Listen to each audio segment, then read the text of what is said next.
Yes. Today I will cover constructor overloading. Constructor overloading means क्या होता है इसका मतलब कि अगर हमारे पास within class more than one constructor with the same name with different argument types.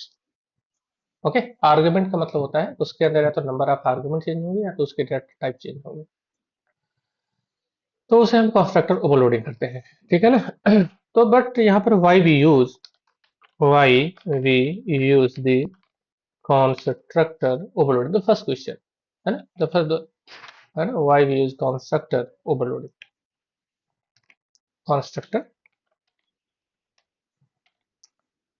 Constructor overloading, why we use the constructor overloading. Okay, and what is constructor overloading, what is constructor overloading, what it, there are two questions. तो constructor overloading जो है वो क्या है, यानी कि parameter constructor overloading is also is also known as parameterized constructor, parameterized constructor that has arguments. Got my point? Is also Yes. known as parameterized constructor that has arguments. Got it? Okay. Next question. Is also known as parameterized constructors. हम parameterize constructors कहते हैं ऐसे constructor जिसके अंदर let say okay, example is EMPLOYEE employee, this is employee class. और employee class के अंदर अगर हमारे पास छोटा नाम ले लेता हूँ, लिखने में टाइम कम लगेगा, एम्प्लॉय कंस्ट्रक्टर, राइट। हमारे पास दो कंस्ट्रक्टर हैं और दोनों के अंदर उनके अंदर आर्गुमेंट मतलब पैरामीटराइज है। ठीक है, वन हमारे पास एक है पैरामीटराइज और एक है मैंने डिफॉल्ट है पैरामीटर, मतलब दो कंस्ट्रक्टर हैं, एक डिफॉल्ट है एक पैरामीटराइज है, राइट। तो more than one constructor with different argument that is called parameterize constructor. ठीक है, ये हुआ हमारे पास कंस्ट्रक्टर पैरामीटराइज कंस्ट्रक्टर। अब कंस्ट्रक्टर ओवरलोडिंग क्या है, यही हो गया ना ओवरलोड। जैसे मेथड ओवरलोडिंग होता था जैसे कंस्ट्रक्टर ओवरलोडिंग भी हो गया, कि जैसे वहां पर हमारे एक मेथड था, एक method one method with different argument या नंबर ऑफ आर्गुमेंट उसमें चेंज होते थे, ऐसे हमारे पास कंस्ट्रक्टर एक है, सेम कंस्ट्रक्टर है ना, with same name constructor with different argument type. आप इसको और भी कर सकते हैं, ऐसा कुछ नहीं है कि ओनली टू ही रखा, अब इसमें तीन भी कर लो चार भी कर लो, इंटरस्टैटिक एंड यहाँ पर नेम भी कर सकते हो। Same name with different parameters. Yes, with different parameters. The parameters may be number of argument or data type may be changed. Okay, तो या तो नंबर ऑफ आर्गुमेंट उसमें अलग अलग होंगे या तो उनकी डेटा टाइप अलग अलग होंगे। जैसे यहाँ पर एक आर्गुमेंट यहाँ पर दो आर्गुमेंट, यह हो सकता है कि यहाँ पर भी एक हो यहाँ पर एक हो पर उनकी डेटा टाइप चेंज हो, तो उसे हम पैरामीटर उसे ओवरलोडिंग कहते हैं, जो मैंने पहले पढ़ाया था। ठीक है, तो पर वहाँ मेथड ओवरलोडिंग था, ये कंस्ट्रक्टर ओवरलोडिंग है। मेथड और कंस्ट्रक्टर में डिफरेंस क्या है ये आपको पता ही होना चाहिए। कि कंस्ट्रक्टर क्या होता है, वो जब ऑब्जेक्ट बनाते हैं उस टाइम पर न्यू से कॉल होता है, ये इसका कोई रिटर्न टाइप नहीं होता है। इससे पहले कोई रिटर्न टाइप देखो है, नहीं है, नहीं है। ठीक है, इस मेथड में कोई रिटर्न टाइप नहीं है, यस। और तीसरा वो ऑटोमेटिक कॉल हो जाता है। तो ये तीन फीचर होते हैं कंस्ट्रक्टर कंस्ट्रक्टर के अंदर। What it, Yes.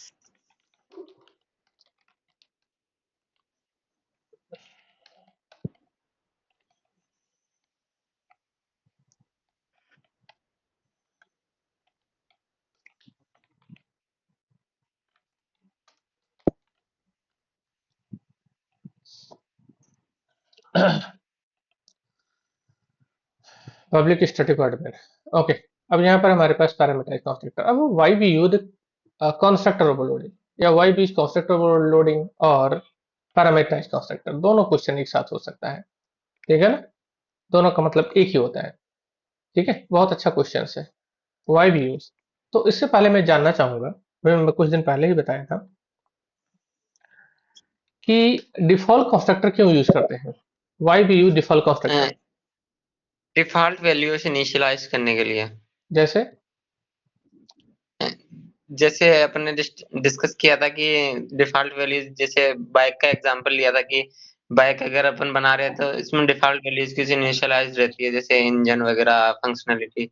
या फिर जैसे कोई एम्प्लॉय सैलरी है, इसकी डिफॉल्ट वैल्यू, जैसे डिफॉल्ट सैलरी अपन जैसे फ्रेशर की 15,000 फिक्स डिफॉल्ट सैलरी इनिशियलाइज करना चाहते हैं। यस, सभी जितने फ्रेशर है सभी के बाय डिफॉल्ट उनसे पूछना नहीं है कि तुम्हें कितनी सैलरी चाहिए, वो सेलेक्टेड हो गए ऑटोमेटिक, उनके 10,000 सैलरी मैंने डाल दी।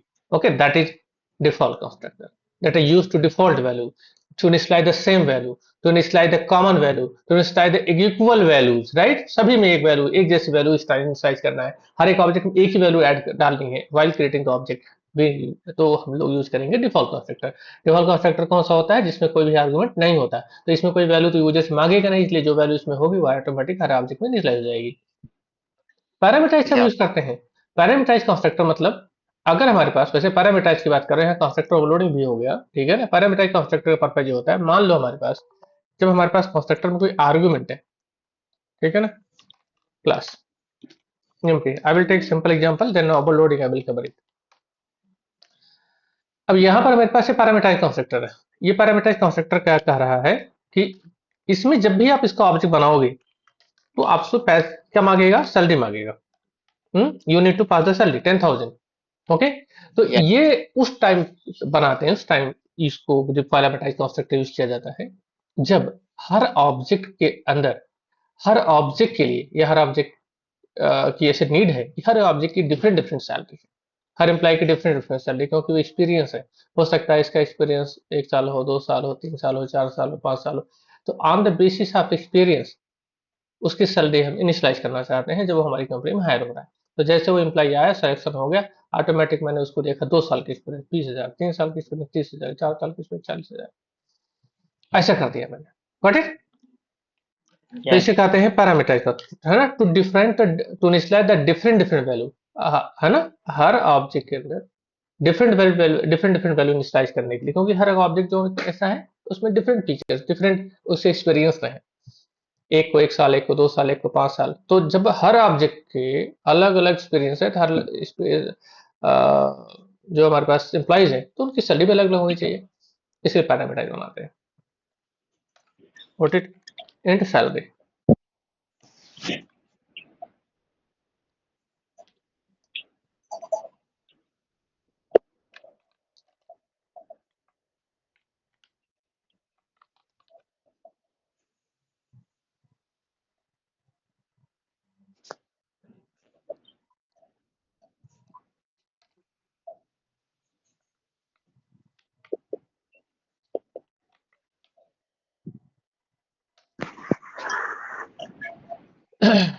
Int salary.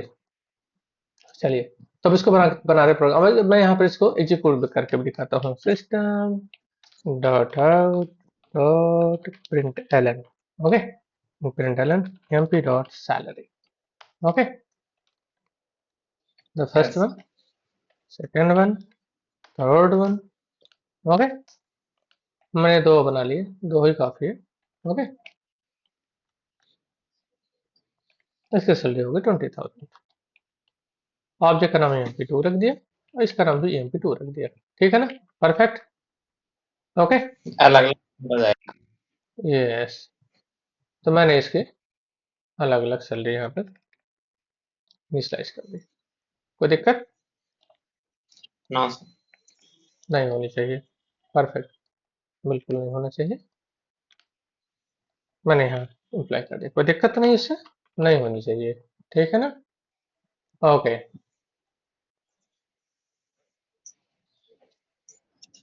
यहाँ पर मुझे set path is equal to, है ना, मैं इसको सही करूंगा, प्रोग्राम फाइल्स अंदर जावा JDK bin.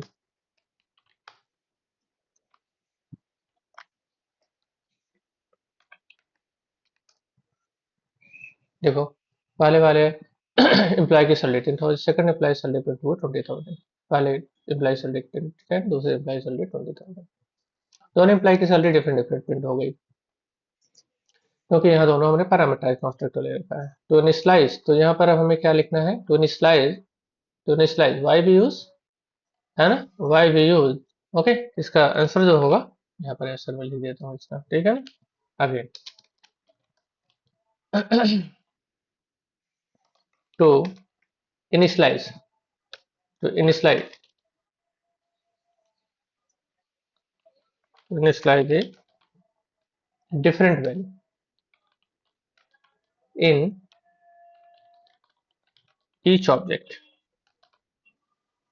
Okay, then Yeah. we can use the parameterized concept actor. Okay, this is the Yeah. Okay. अब यहाँ कंस्ट्रक्टर ओवरलोडिंग क्या है? आर एक कंस्ट्रक्टर ओवरलोडिंग ये है सर, जैसे मान लो मेरे पास बाय डिफॉल्ट कोई सैलरी वाला, चलो एग्जांपल लेते हैं, पर कंस्ट्रक्टर ओवरलोडिंग क्या है इसके अंदर?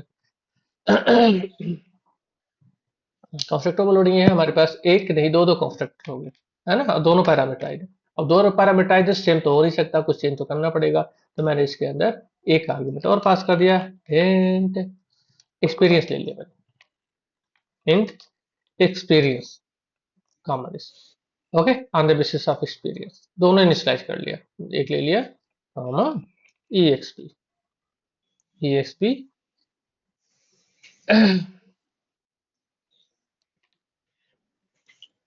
Experience, okay. यहाँ पर Yeah. दिस नॉट, अच्छा वहाँ दिस क्यों लगा रहा हूँ? दिस की जरूरत, दिस तो मैंने पढ़ाया नहीं अभी तक, तो दिस की कोई जरूरत है ही नहीं है ना, सॉरी, नॉट रिक्वायर्ड दिस अभी, है ना। EXP is equal to this, ठीक है,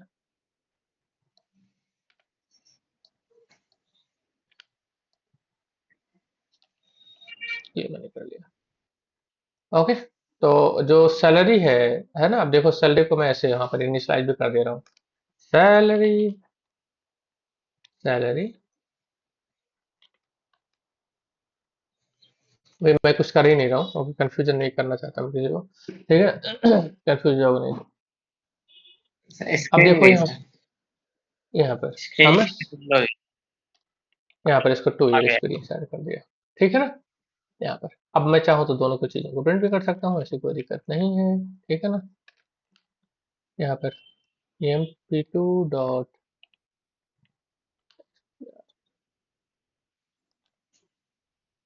ओके, ओके परफेक्ट। पहले वाले में अगर हमको यहाँ पर अगर इसकी वैल्यू इनिशियलाइज नहीं है तो जीरो आएगा, है ना, क्योंकि ये कौन सा कॉन्स्ट्रक्टर है? फर्स्ट कॉन्स्ट्रक्टर है, फर्स्ट कॉन्स्ट्रक्टर के अंदर मैंने सेल एक्सपीरियंस तो दिया नहीं, तो बाय डिफॉल्ट इसकी वैल्यू क्या लेगा वो? 0। जीरो,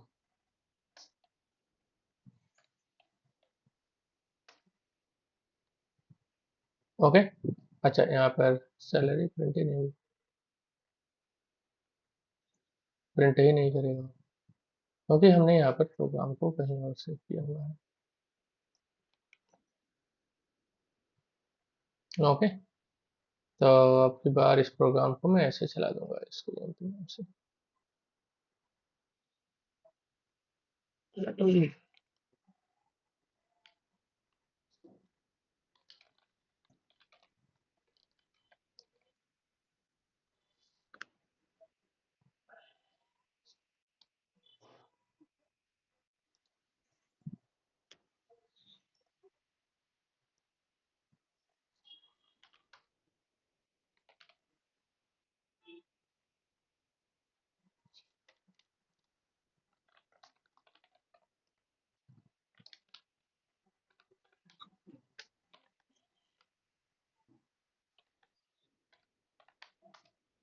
चलो क्लियर हो गया जावा से, तो जावा से एग्जीक्यूट कर सकते हो इसको।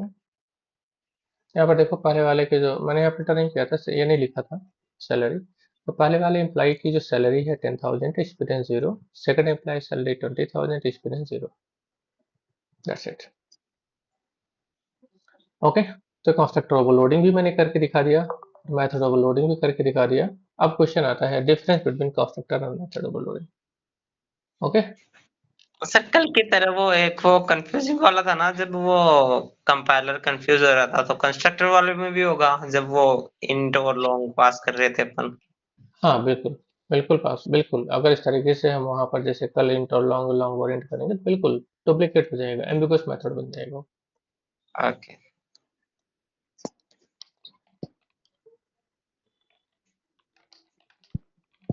Difference between constructor and method,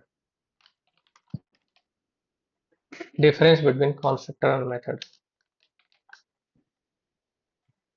पहला तो ये हो सकता है कि कंस्ट्रक्टर सेम क्लास नेम के सेम होता है और मेथड डिफरेंट होता है। हम्म पहला डिफरेंस तो ये हो सकता है कि कंस्ट्रक्टर नेम क्लास नेम के सेम होगा and the method name class name से डिफरेंट होगा, ये मस्ट है। ओके, नहीं नहीं, ऐसा नहीं, वही यहाँ बताने चाह रहा हूँ, ठीक है ना। तो पहले यहाँ पर कंस्ट्रक्टर एक ले लेते हैं, और यहाँ पर ऑलरेडी हमारे पास, ओहो मैंने कहाँ लिख दिया इसको, इंटरव्यू क्वेश्चन आपको तो यहाँ लिखना है इस नोट्स के अंदर, यहाँ पर। तो चलो, already difference between constructor and method, मैंने कंस्ट्रक्टर के रूल बताया था, कंस्ट्रक्टर हमेशा क्लास के नाम से होगा, ठीक है। तो मैंने एक कंस्ट्रक्टर यहाँ बना लिया, देखो कंस्ट्रक्टर बनाने के लिए क्लास का नाम यूज किया, दैट्स इट, ये बताया गया था। और इसमें कुछ प्रिंट भी कर लेते हैं, ठीक है ना। और अगर मुझे कुछ प्रिंट करना है तो मैं यहाँ पर लिख लूंगा, ऐसे लिख लिया कंस्ट्रक्टर, कंस्ट्रक्टर, ओके। और यस, कंस्ट्रक्टर लिख लिया इसको। और कंस्ट्रक्टर जब बनाया जाता है तो उसमें मैंने बताया था कि कंस्ट्रक्टर हमेशा क्लास के नाम से होगा, है ना। यस, यस और साथ में उसका कोई रिटर्न टाइप नहीं होगा। तो यही रूल था कि भाई ठीक है, मैंने क्लास के नाम से बनाया, उससे पहले कोई रिटर्न टाइप भी नहीं रखा, ठीक है, तो मैंने कंस्ट्रक्टर बन गया वो, ठीक है। और ये तभी कॉल होगा जब वो न्यू से हम ऑब्जेक्ट बनाएंगे, नहीं तो कॉल ही नहीं होगा। Yes, that's correct, okay. और कॉल भी हो रहा है, ओके। पर मैंने क्या किया, मैंने क्लास के नाम से ही कंस्ट्रक्टर बना के मेथड बना दिया। कैसे? मैंने उससे पहले यहाँ क्या दे दिया, रिटर्न टाइप दे दिया। अगर आपने क्लास के नाम से ही कोई मेथड बनाया और उससे पहले कोई रिटर्न टाइप नहीं लगाए हो, तो वो कभी भी मेथड ऑब्जेक्ट बनाने के बाद कॉल नहीं होगा। वो कब कॉल होगा? At the time of object creation. अगर आप रिटर्न यहाँ रिटर्न टाइप दे दिया तो ऑब्जेक्ट बनाने के बाद, है ना। नहीं, वो ऑब्जेक्ट से कॉल होगा, क्योंकि कंस्ट्रक्टर ऐसा है जो ऑब्जेक्ट बनाने के बाद न्यू से ही कॉल होता है। कंस्ट्रक्टर हमेशा ऑब्जेक्ट से कॉल करना पड़ता है। अब ये देखो, मैंने यहाँ लिख दिया मेथड, ये कॉल नहीं होगा।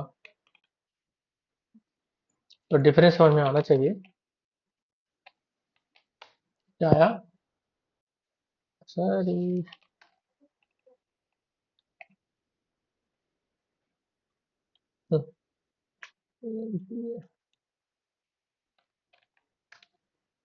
कंस्ट्रक्टर कॉल हो रहा है, मेथड कॉल नहीं हो रहा, यस ठीक है ना। ओके, इसको कॉल करना होगा, कैसे कॉल करेंगे? emp dot emp। तो कंस्ट्रक्टर कैसे चेक होगा क्लास में? जावा का कंपाइलर ये चेक करता है, अगर किसी भी मेथड से पहले, चाहे वो क्लास का नाम से हो चाहे वो किसी अदर नाम से, अगर उससे पहले रिटर्न टाइप दे दिया, उसे कंस्ट्रक्टर ना मान करके मेथड मान लेगा। कंस्ट्रक्टर तब मानेगा जब उसमें दो रूल बहुत स्ट्रिक्टली फॉलो होंगे, क्लास के नेम से होगा ठीक है, और प्लस उससे पहले भी कोई रिटर्न टाइप नहीं दिया होगा, तो ऑटोमेटिक कंस्ट्रक्टर मानेगा। अगर क्लास का नाम है और उससे पहले कोई रिटर्न टाइप दे दिया तो मेथड बन जाएगा, देखो यहाँ पर अब दोनों कॉल हो जाएगा, मेथड भी कॉल हुआ नहीं हुआ? यस यस, तो हमारे पास ये दोनों कॉल हो जाएंगे, गॉट इट। तो difference between yes constructor method समझ में आया? हम्म इसका आंसर लिख के यस लाना है, डिफरेंस बिटवीन कंस्ट्रक्टर और मेथड, ठीक है ना। This is homework. नेक्स्ट, एक ही डिफरेंस है क्या? हाँ एक ही डिफरेंस है, और कौन सा डिफरेंस है? कौन सा डिफरेंस बताओ क्लास नहीं के नहीं, नाम से?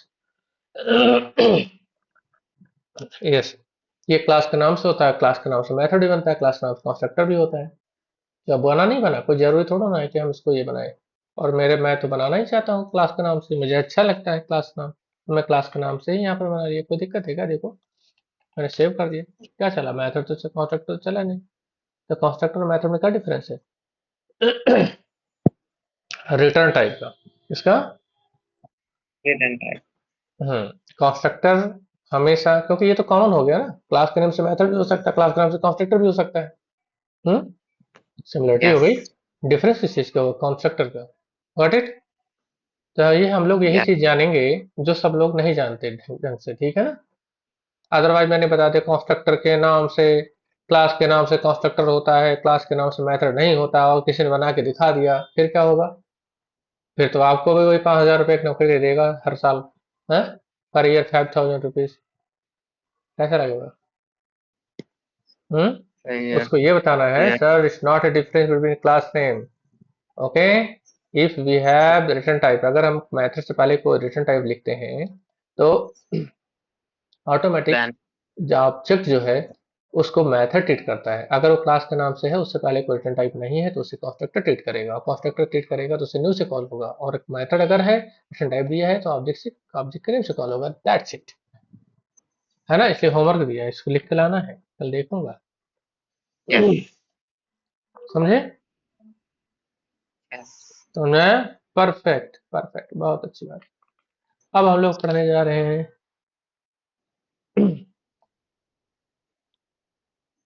कंस्ट्रक्टर इनिट ब्लॉक और इंस्टेंस इनिशियलाइजर।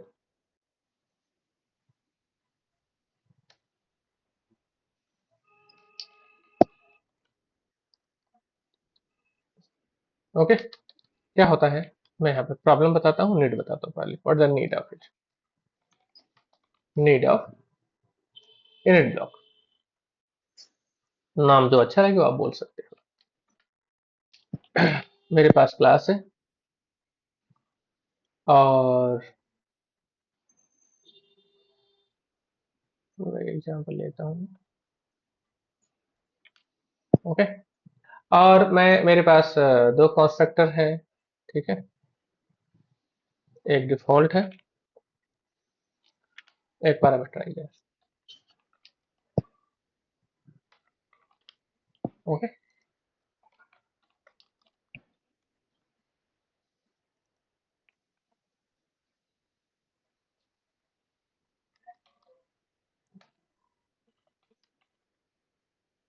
देखिए यहाँ पर मैंने यहाँ पर जानबूझ करके ऐसे 10,000 डिस्प्ले इंस्टॉल कर दिया, और यहाँ पर जो वैल्यू जोर से आएगी उसको यूज करेंगे। मेरे पास दो कंस्ट्रक्टर है, और दोनों कंस्ट्रक्टर को कॉल करने की कोशिश भी कर रहे हैं। Okay, one is 10,000, one is 20,000। 10,000 for fresher and parameterize constructor for experience employee, जो अभी हमने अभी तक सीखा है।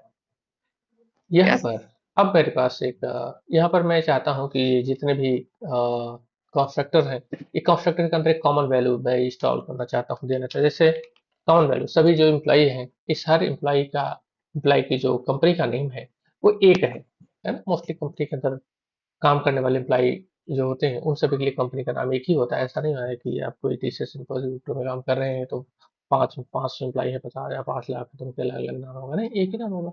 तो ऐसे मैंने कंपनी का नाम लिया, COMPANY, कंपनी नेम लिया, और कंपनी के नेम को चाहता हूँ ये तब इनिशियलाइज हो जब ऑब्जेक्ट बने। तो ऑब्जेक्ट बने मतलब कंस्ट्रक्टर में इनिशियलाइज करना चाहता हूँ। Company name is equal to suppose that Tata, ठीक है। दिस इज, और ये ऑब्जेक्ट बनने के बाद ही इनिशियलाइज करना चाहता हूँ, मतलब सॉरी, नॉट ऑब्जेक्ट बनने के बाद, वाइल ऑब्जेक्ट क्रिएशन। ऑब्जेक्ट बनने के बाद क्या चीज हो जाती है? वाइल ऑब्जेक्ट क्रिएशन, जब हमारे पास ऑब्जेक्ट बन रहा है, ठीक है, while object creation we want to initialise the company name, default constructor में भी और पैरामीटराइज कंस्ट्रक्टर में भी। अगर मैं इस प्रोग्राम को चला के देखूंगा तो मुझे इस वाले में प्रिंट होगा system system dot out dot println and emp dot salary, emp dot company name.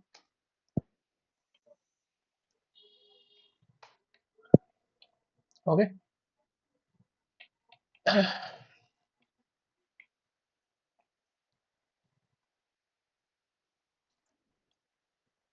emp2, okay perfect. तो अब इसको यहाँ पर देखा जाए तो इसको प्रोग्राम को चलाता हूँ, इसमें देखने पहले कोई प्रॉब्लम है क्या। अब इसमें तो मुझे नहीं लगता कोई प्रॉब्लम आपको दिखेगी, बिकॉज अभी इसका आउटपुट फर्स्ट क्लास आएगा जो मैंने यहाँ पर दिया हुआ है एज पर रिक्वायरमेंट।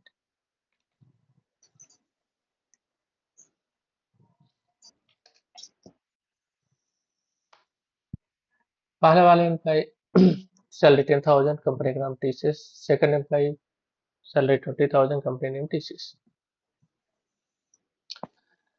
क्वेश्चन ये है कि इसमें हमने दो कंस्ट्रक्टर देखा, दोनों कंस्ट्रक्टर में एक कॉमन वैल्यू इनिशियलाइज हो रही है, जो पहले कंस्ट्रक्टर और सेकंड कंस्ट्रक्टर बार बार। तो अगर देखा जाए जब कोई कॉमन वैल्यू जो हर कंस्ट्रक्टर में के लिए कॉमन है, तो उसको बार बार ना इनिशियलाइज करके, क्योंकि डुप्लीकेशन बार बार ना इनिशियलाइज करके एक बार इनिशियलाइज करना चाहिए। अदरवाइज इससे डुप्लीकेसी बढ़ जाएगी और बढ़ भी रही है डुप्लीकेसी। देखो डुप्लीकेसी क्यों, क्योंकि डुप्लीकेट कोड अगर बार बार कर रहे हैं, it's not good practice, it's not best practice for Java developers और एनी डेवलपर्स, और चाहे dot net, PHP, COBOL, pascal, कोई भी लैंग्वेज क्यों ना हो, उन सभी के लिए ऐसा ही रूल है कि आपको डुप्लीकेट कोड को बार बार नहीं लिखना चाहिए। आपको उसको एक कॉमन ब्लॉक में रखें या कॉमन मेथड बनाए या कॉमन की कॉन्फ़िगरेशन में रख करके उसको यूज करें। सेम इसी तरीके से यहाँ पर भी है, एक प्रॉब्लम प्रॉब्लम ये है कि यहाँ पर डुप्लीकेसी हो रही है। डुप्लीकेसी कुल एक वेरिएबल का नहीं हो सकता, ऐसे हमारे पास वो 1000 लाइन का कोड भी हो सकता है कि 1000 लाइन का कोड हमने फर्स्ट कंस्ट्रक्टर में रखा, सेकंड, और 1000 लाइन का कोड हमने सेकंड कंस्ट्रक्टर में रखा।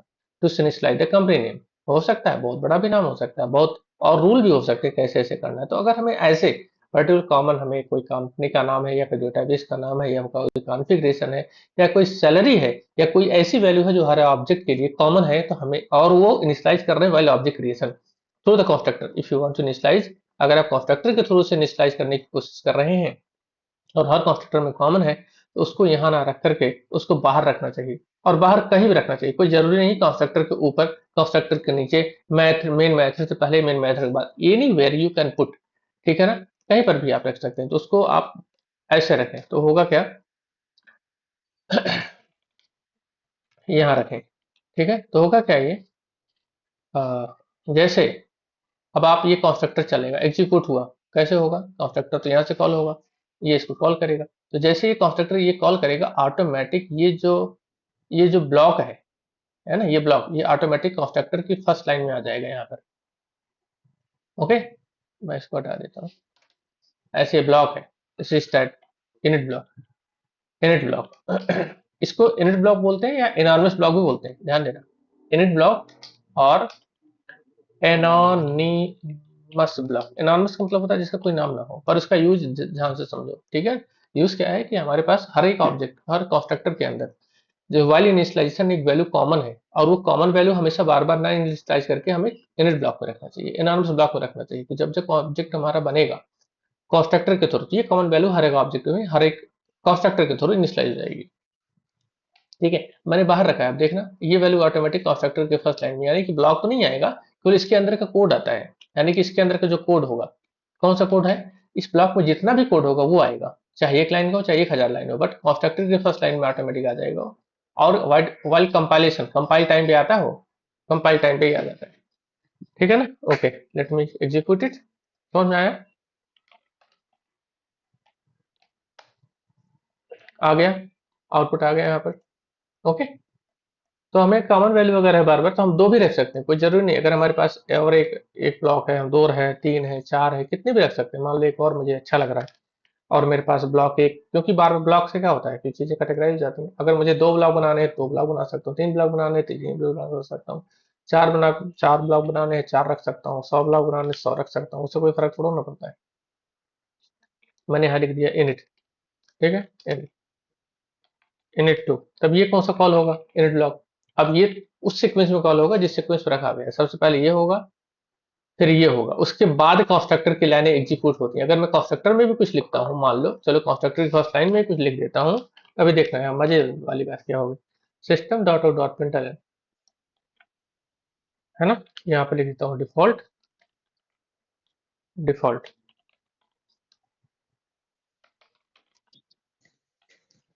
डिफॉल्ट कंस्ट्रक्टर, पैरामीटराइज कंस्ट्रक्टर,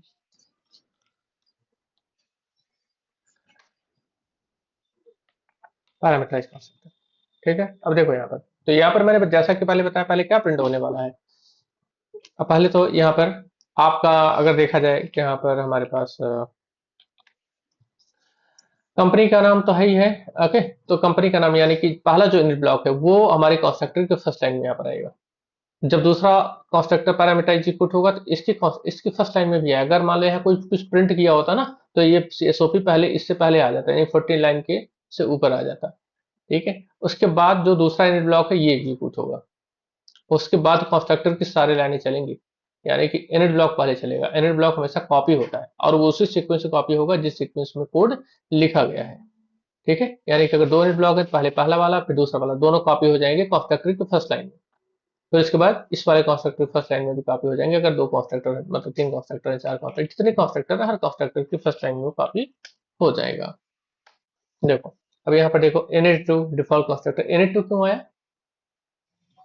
इसलिए आया क्योंकि init टू ये सेकंड लाइन में, उसके बाद कौन यहाँ पर जो ये है, यहाँ पर एसओपी भी लिख सकते हैं, ऐसी कोई बड़ी बात नहीं है।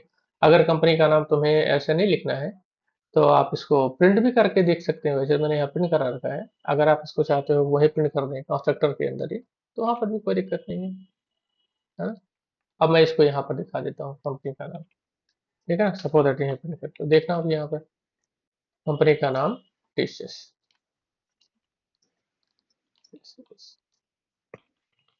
ओके, देखो TCS init two default constructor, फिर उसके बाद टीसीएस इनिट, ये दोनों ब्लॉक्स हैं। ठीक है ना, ओके परफेक्ट। तो इनिट ब्लॉक का पर्पज ये है कि हमारे कंस्ट्रक्टर में कोई कभी कोई डुप्लीकेट कोड हो, डुप्लीकेट कोड को बार बार ना करके एक कॉमन ब्लॉक में रख लें, जिससे कि वो डुप्लीकेट रिमूव हो जाएगी। ओके, ये था इनिट ब्लॉक और इंस्टांस इनिशियलाइजर ब्लॉक और एनॉनिमस ब्लॉक। ठीक है ना, ब्लॉक जिसका यस। कोई नाम ना हो उसे एनॉनिमस ब्लॉक कहा जाता है, दैट इज एनॉनिमस ब्लॉक। उसके बाद आता है static block. Static block, why we use the static block? Okay, why है ना, और need of static static block. चलो, स्टैटिक ब्लॉक की नीड क्या है? स्टैटिक ब्लॉक की नीड समझो। अभी तक ऑब्जेक्ट जो कंस्ट्रक्टर था वो, उसका पर्पस क्या था ये बताओ। कंस्ट्रक्टर का पर्पस जो है, Guys, बनने के लिए। ऑब्जेक्ट में कोई वैल्यू इनिशियलाइज करते हैं कब? ऑब्जेक्ट बनते समय या ऑब्जेक्ट बनने से पहले, ऑब्जेक्ट बनने के बाद? बनते समय। बनते समय, सेम। ओके, सेम इसी तरीके से ये इंस्टांस वेरिएबल के लिए कहता है, constructor always use to initialise the instance variable. अगर सेम मैंने बताया था क्लास के अंदर दो प्रकार के वेरिएबल होते हैं, दो प्रकार के मेंबर होते हैं, स्टैटिक और इंस्टांस। अभी मैंने जितना बताया वो इंस्टांस वेरिएबल इनिशियलाइज करने के लिए बताया, स्टैटिक के लिए नहीं बताया। अगर मेरे पास कोई स्टैटिक वेरिएबल हो तो कैसे इनिशियलाइज करेंगे? अब स्टैटिक वेरिएबल को हमें इनिशियलाइज करना है लोडिंग टाइम पर। कब करना है? जैसे ऑब्जेक्ट बनते समय इनिशियलाइज करते हैं इंस्टांस वेरिएबल को, ऐसे ही मुझे स्टैटिक वेरिएबल को इनिशियलाइज करना है क्लास के लोडिंग टाइम पर। लोडिंग टाइम को मतलब ये है, जावा के अंदर कंपाइल टाइम नहीं होता, यहाँ लोडिंग टाइम होता है। कंपाइल टाइम का मतलब होता है यहाँ पर कि एक बाइनरी कोड जनरेट हुआ है, इसलिए यहाँ पर लोडिंग टाइम होता है। Loading time, run time. Load C++ में वहाँ कंपाइल टाइम और रन टाइम होता था, वहाँ वहाँ का लोडिंग यहाँ कंपाइल, वहाँ का कंपाइल यहाँ लोडिंग मान लो। ठीक है, तो मुझे लोडिंग टाइम कुछ करना है ऐसा। लोड का मतलब है अभी हमारा जब हम लोड का मतलब होता है यहाँ पर कि जैसे हम प्रोग्राम को रन कर रहे हैं। देखो यहाँ पर ऐसा नहीं है कि कंपाइल कर रहे हैं, ठीक है ना, जैसे ये प्रोग्राम को हमने रन करना स्टार्ट किया, तो जब पहले हम इसको रन करेंगे तो रन करते समय इसका बाइनरी कोड लोड होगा जेबीएम में। तो जब लोड होगा तो उस टाइम पर सबसे पहले स्टैटिक ब्लॉक चेक करता है। तो static block, static member, static method, इनको चेक करता है। तो क्लास के अंदर, ठीक है, क्लास के अंदर ये चेक करेगा क्या कोई स्टैटिक ब्लॉक है। अगर है तो सबसे पहले स्टैटिक ब्लॉक एग्जीक्यूट करेगा to initialise the static member at the loading time of class. ठीक है, तो स्टैटिक मेंबर को लोडिंग टाइम पर इनिशियलाइज करने के लिए स्टैटिक ब्लॉक यूज किया जाता है। ठीक है, जैसे हमारे पास कोई भी है लोडिंग टाइम पर, अब मैं आपको बता देता हूँ, जैसे कोई जरूरी नहीं कि यहाँ पर मेंबर ही हो, हमारे पास कोई डेटाबेस कनेक्शन है, डेटाबेस कनेक्शन को इनिशियलाइज करना है। अब कनेक्शन को हमें बना लेंगे अगर पहले लोडिंग टाइम पर, रन टाइम से पहले अगर डेटाबेस कनेक्शन इनिशियलाइज होगा तो रन टाइम पर एग्जीक्यूशन का टाइम कम लगेगा, एग्जीक्यूशन टाइम कम हो जाएगा उसका, इसलिए स्टैटिक ब्लॉक यूज करते हैं। हमारे पास कोई कॉन्फ़िगरेशन है, उस कॉन्फ़िगरेशन को रन टाइम पे इनिशियलाइज ना करके उसको इस लोडिंग टाइम पे इनिशियलाइज कर लें। जैसे हमारे पास कोई सॉफ्टवेयर है, उस सॉफ्टवेयर को चलाने से पहले उसका internet, please check the internet connection, internet connection देखो, उसके रैम देखो, उसकी मेमोरी देखो, उसको सीपीयू देखो, ये सारी चीजें अगर प्रॉपर है, देन फिर हमें सॉफ्टवेयर को रन करना चाहिए। वो सॉफ्टवेयर तब रन हो, ऐसा नहीं कि जब रन करते समय वो उसमें रन टाइम मेमोरी चेक कर रहा है, डेटाबेस कनेक्शन चेक कर रहा है और वगैरह वगैरह बहुत सारी कॉन्फ़िगरेशन चेक कर रहा है, नहीं। हमें रन टाइम पर नहीं, हमें लोडिंग टाइम पर लोड हो रही है। जब सॉफ्टवेयर को हम चलाते हैं सबसे पहले लोड होता है मेमोरी के अंदर, तो मेमोरी में लोड हो रही है। हमारे यहाँ मेमोरी जेबीएम है, जेबीएम में लोड करते समय उसे चेक करना है कि क्या वो कॉन्फ़िगरेशन लोड हो गई है। We want to load the configuration, we want to initialize configuration, we want to initialize database connection, we want to initialize salary, we want बहुत सारी चीजें मैं पहले कर लेना चाहता हूँ, जिससे कि जब मैं सॉफ्टवेयर चलाऊं उस टाइम पर, यानी कि रन करूं, जब यूजर से वैल्यू लूं, तो ऑलरेडी वो केवल अपने प्रोसेसिंग करे, ठीक है, अपनी बिजनेस लॉजिक को प्रोसेस करे, ना कि डेटाबेस कनेक्शन में टाइम वेस्ट करे, ना कि कॉन्फ़िगरेशन में टाइम इसका वेस्ट हो जाए। Got it? तो यस। इस वजह से हम स्टैटिक ब्लॉक यूज करते हैं। Static block is use to initialize initialize static data member at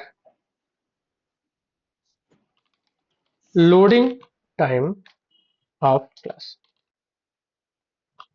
Okay, is used to initialize static data member at the loading time of class. Loading time means जब हमारा बच्चा run नहीं कर रहे, memory में वो आ रहा है, ठीक है ना, उस टाइम पर हम स्टैटिक ब्लॉक को यूज करते हैं। Class, let's say static block, static, we can take the input as well, ऐसा नहीं है कि हम उसमें इनपुट भी ले सकते हैं, है ना। Okay. Public static void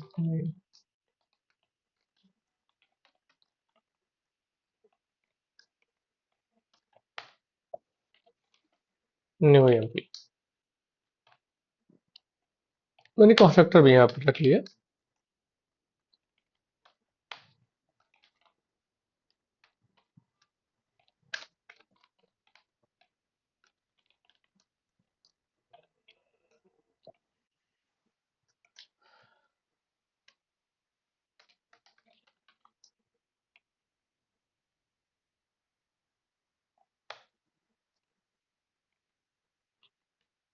default constructor, okay. यहाँ पर मैंने जानबूझ कर रखा हुआ है कंस्ट्रक्टर और मेथड के ब्लॉक, स्टैटिक ब्लॉक, कंस्ट्रक्टर, ये सब इनिशियलाइजेशन के पर्पज से ही यूज होते हैं। और यहाँ स्टैटिक मेंबर ले लिया, स्टैटिक सैलरी कुछ भी ले लो, डिपेंड अपॉन योर चॉइस, है ना। सैलरी ले लो या वेरिएबल ले लो, सैलरी इक्वल टू, यहाँ पर सिस्टम, वैसे मैं यहाँ पर इनिशियलाइज कर देता हूँ इसके अंदर 10,000 जो भी, ओके। और इसको इसको रहने ही देता हूँ अभी मैं थोड़ी देर के लिए, क्योंकि कंफ्यूजन हो जाएगा, नहीं तो कंस्ट्रक्टर की जरूरत नहीं होती है, ओके। तो अभी मैं क्या करने वाला हूँ, केवल स्टैटिक ब्लॉक यहाँ पर देखना, ठीक। कैसे इसको एग्जीक्यूट करेंगे, system dot out dot print L N emp dot salary. यहाँ लोडिंग टाइम पर है, यहाँ पर यानी कि यूजर से अगर मैं बात करूँ तो इनपुट भी लेता है, ऐसी बात नहीं है, it will take input as well. Loading time पर इनपुट भी लिया जा सकता है, हाँ, लोडिंग टाइम पे लिया जा सकता है, बिल्कुल परफेक्ट, मैं जाके दिखाऊंगा, आप लोडिंग टाइम पर इनपुट भी ले सकते हो इसी ब्लॉक में, ठीक है।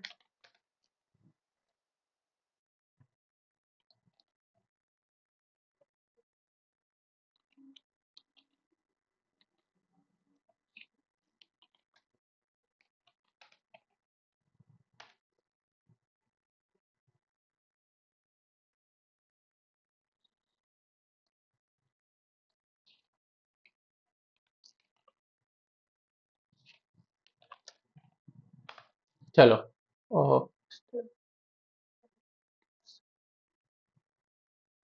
Sorry, int salary, okay.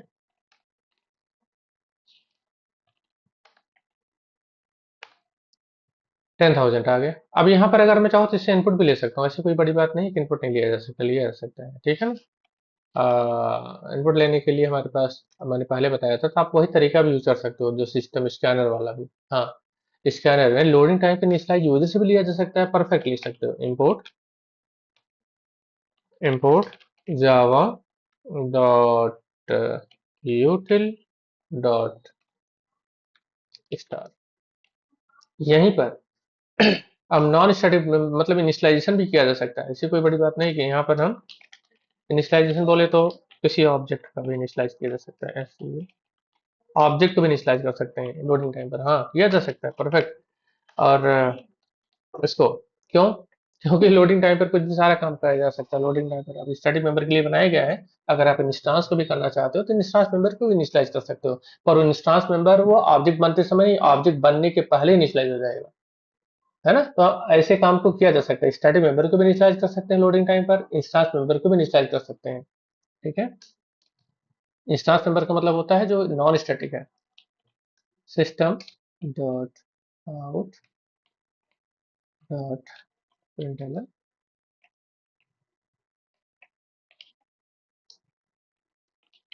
Enter salary, okay. SC dot next int, SC dot next int, perfect. अब देखो यहाँ पर ये कब चल रहा है, स्टैटिक ब्लॉक कब चलता है, स्टैटिक लोडिंग टाइम पे चल रहा है। अगर मैं यहाँ पर जो भी वैल्यू आपको डाल रहा हूँ वो देखो प्रिंट होगा। अब यहाँ पर एक कंस्ट्रक्टर बना देता हूँ तो और आपको अच्छा लगेगा कि कंस्ट्रक्टर चलने से पहले, है ना, मैं ऑब्जेक्ट बना रहा हूँ emp emp दिस, ओके। मैं यहाँ पर कंस्ट्रक्टर भी बना रहा हूँ, और कंस्ट्रक्टर बनाने के बाद अब मैं इसको चलाने की कोशिश कर रहा हूँ। अब आप ध्यान दो, मेरी क्लास में कंस्ट्रक्टर भी है लेकिन कंस्ट्रक्टर एग्जीक्यूट नहीं हो रहा है, पहले स्टैटिक ब्लॉक एग्जीक्यूट हो रहा है लोडिंग टाइम पर, यानी कि सबसे पहले स्टैटिक ब्लॉक चलेगा ऑब्जेक्ट बनने से पहले, यानी कि मेन मेथड एग्जीक्यूशन से पहले भी चल रहा है, देखो। तो कभी कभी लोग कहते हैं मेन मेथड से पहले स्टैटिक ब्लॉक चलता है, और उसका पर्पज नहीं, मेन मेथड से पहले स्टैटिक ब्लॉक चलना वो अलग चीज है, वो अलग, उससे कोई मतलब नहीं है। मतलब यहाँ पर लोडिंग टाइम और रन टाइम से है। Loading time we want to initialise the value at loading time. जैसे मैंने यहाँ पर स्कैनर का ऑब्जेक्ट बना करके मैंने यूजर से इनपुट लिया, तो आप देखो कि यूजर से वैल्यू हम जो ले रहे हैं वो लोडिंग टाइम पे इनिशियलाइज हो रही है। सैलरी में जो भी वैल्यू डालूंगा वो कब इनिशियलाइज होगी, एट द लोडिंग टाइम, और डिफॉल्ट का फिर उसके बाद तब जाके मेन मेथड चला और यहाँ पर ये इसके अंदर वैल्यू, ठीक है ना, आई। अब फिर मैंने इसको कॉल किया, परफेक्ट, ठीक है। इसका एग्जांपल भी मैंने इस टाइम पे बताया था एक बार, बहुत अच्छा एग्जांपल बताया था, ठीक है। फिर से यहाँ ले लेता हूँ कुछ और वैल्यू, ओके ओके। अब यहाँ पर एक मजेदार बात बताता हूँ, यहाँ पर इसकी जरूरत नहीं, स्टैटिक ब्लॉक जो है बिना मेन और बिना स्टैटिक ब्लॉक के, मतलब स्टैटिक ब्लॉक, अच्छा हाँ एक चीज और है, हमारे पास कितने भी स्टैटिक ब्लॉक हो सकते हैं, जैसे कि इससे एक स्टैटिक ब्लॉक है, मेरे पास एक स्टैटिक और आ गया, दो स्टैटिक, तीन स्टैटिक, तो कोई दिक्कत नहीं है, आप एक से ज्यादा स्टैटिक ब्लॉक भी अपनी क्लास में रख सकते हैं। स्टैटिक स्टैटिक ब्लॉक, ठीक है ना,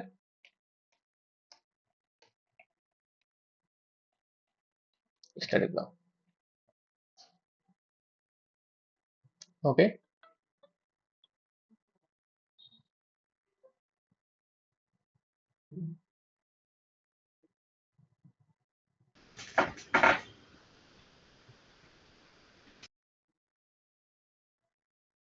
ओके परफेक्ट, या ओके। तो मैंने यहाँ पर स्टडी ब्लॉक एक और रख दिया, तो अगर आप एक स्टडी ब्लॉक और जो भी आप मतलब इनिशियलाइज करना चाह रहे हो, दूसरा मान लो दूसरा कोई मेंबर है, आप दूसरे किसी मेंबर को इन स्टैटिक, चलो एक स्टैटिक एंड, है ना, पीएफ, बाई पीएफ भी इनिशियलाइज, जो भी है पीएफ, मतलब प्रोविडेंट फंड होता है उसमें कुछ भी, है ना, तो वो उसको इनिशियलाइज करना, इंटर पीएफ, है ना, पीएफ सैलरी, ठीक है। तो वो भी इनिशियलाइज कर दो, तो मैंने दो तो कंस्ट्रक्टर रख लिया। You can you can put more than one static block within class, not one, more than one, right. और वो भी किसी सीक्वेंस में रख सकते हो आप। कोई जरूरी नहीं है कि आप मेन मेथड से पहले, मेन मेथड से बाद में, या कंस्ट्रक्टर से पहले, कंस्ट्रक्टर के बाद, कंस्ट्रक्टर के बीच में भी रख सकते हो, इसके साथ में इनिट ब्लॉक भी रख सकते हो, इसके साथ में कंस्ट्रक्टर भी रख सकते हो, सारा रख सकते हो, ठीक है। एंटर पीएफ देखो, उसके बाद तब जाके आपका डिफॉल्ट कंस्ट्रक्टर चल रहा है, फिर वैल्यू यहाँ पे 122 वो भी मैंने एक ही प्रिंट किया था, ठीक है ना। गॉट इट, पीएफ प्रिंट नहीं किया मैंने। तो static block use to initialise the static data member at the loading time of class, okay. Loading time पर हमें करना, स्टैटिक ब्लॉक में database connection, static block data member loading time of class, okay. For example okay, for example क्या हो सकता है,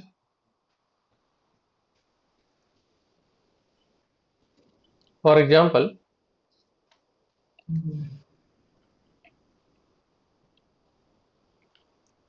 for example sir for example sir आप ही बता दो।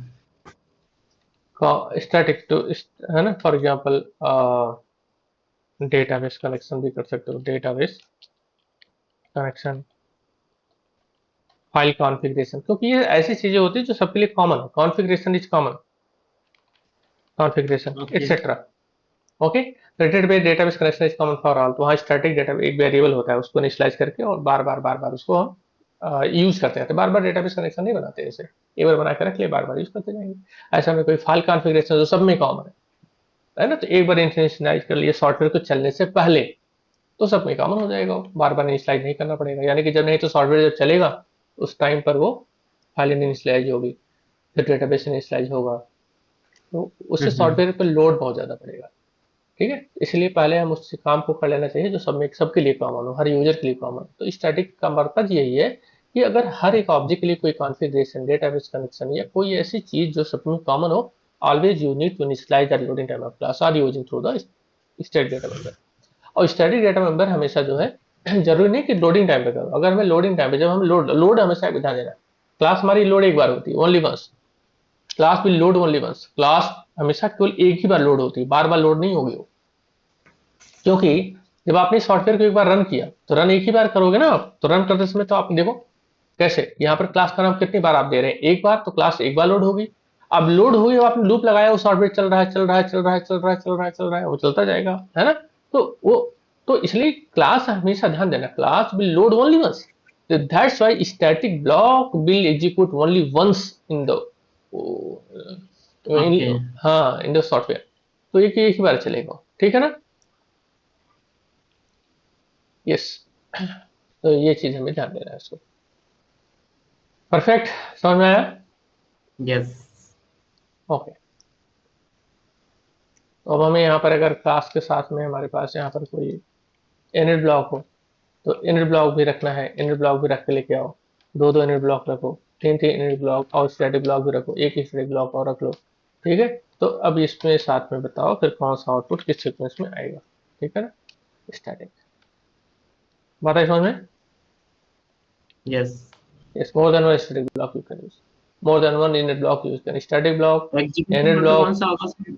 मोर देन वन ब्लॉक से ज्यादा ब्लॉक हो तब एग्जीक्यूशन ऑर्डर ऊपर से नीचे। right, right. ऊपर से नीचे, ओके, यस ठीक, परफेक्ट, चलो, ओके। तो आज की क्लास यहीं खत्म करते हैं, है ना, नेक्स्ट क्लास